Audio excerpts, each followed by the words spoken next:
नमस्कार मित्रों, कुछ दिन पूर्व कांग्रेस के विधायक खिलचीपुर राजघराने के मुखिया दरबार की ख्याति से अलंकृत प्रियव्रत सिंह जी ने हम जैसे भारतीय जनता पार्टी के कार्यकर्ताओं के लिए छुट भइये कार्यकर्ता, सामान्य कार्यकर्ता ऐसी उपाधि से हम सबको अलंकृत किया है।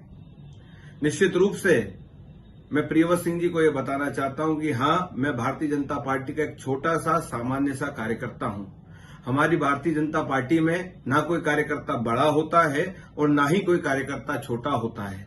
हर कार्यकर्ता के लिए काम होता है और हर काम के लिए कार्यकर्ता होता है। और शायद इसीलिए इस भारतीय जनता पार्टी में ये संभव है कि इस देश का प्रधानमंत्री भी भारतीय जनता पार्टी के जिला अध्यक्ष के पैर छू लेता है। ये भारतीय जनता पार्टी में ही संभव है कि इस प्रदेश के 4 बार के मुख्यमंत्री भी ये कहते हैं कि पार्टी अगर आदेश देगी तो मैं दरी बिछाने का काम भी पूरे मनोयोग से करूंगा।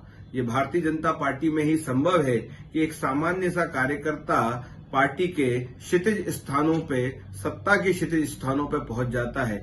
निश्चित रूप से आपकी ये टिप्पणी असल में आपके छूटते हुए जनाधार की छटपटाहट है।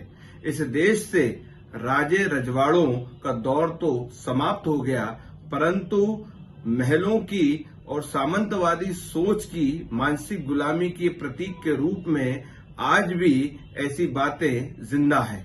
निश्चित रूप से ये सामंतवादी सोच का ही परिचायक है कि आज भी महलों में रहने वाले लोग स्वयं को समाज से, जनता से और कार्यकर्ता से खुद को कुलीन समझते हैं और आम जनमानस को धरातल पे रहने वाले कीड़े मकोड़े और चींटियां, पर शायद वो भूल जाते हैं कि एक छोटी सी चींटी भी अगर हाथी के सूंड के अंदर चली जाती है तो वो कितना उत्पाद मचाती है, कितना तांडव करती है। पर खैर छोड़िए इन सब बातों को। बड़े गर्व के साथ मैं कहता हूं कि मैं भारतीय जनता पार्टी का एक सामान्य सा कार्यकर्ता हूं। इसलिए किसी परिवार की चापलूसी करके मैं अपनी राजनीति चमकाने का प्रयास नहीं करता। हाँ, मैं भारतीय जनता पार्टी का एक सामान्य सा कार्यकर्ता हूं। इसलिए सिर्फ चाटुकारिता के बलबूते जनता में रोब झाड़ने का प्रयास नहीं करता। हाँ, मैं भारतीय जनता पार्टी का एक सामान्य सा कार्यकर्ता हूं। इसलिए महलों की चाकरी का काम मुझे नहीं आता। हाँ, मैं भारतीय जनता पार्टी का एक सामान्य सा कार्यकर्ता हूं। इसलिए सामान्य जन के मन के विश्वास के सेतु बनने का प्रयास करता हूं। हाँ, मैं भारतीय जनता पार्टी का एक सामान्य सा कार्यकर्ता हूं।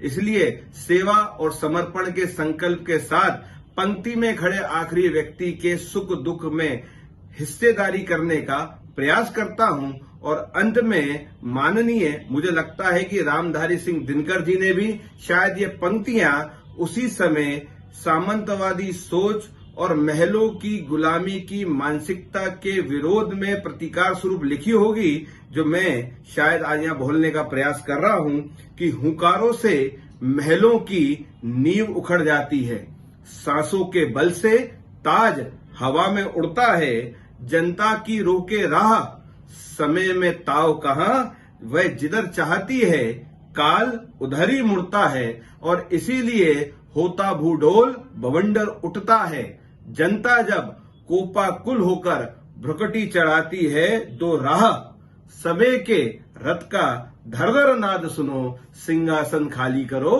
कि जनता आती है। एक सामान्य से कार्यकर्ता के द्वारा नमस्कार, प्रणाम, भारत माता की जय।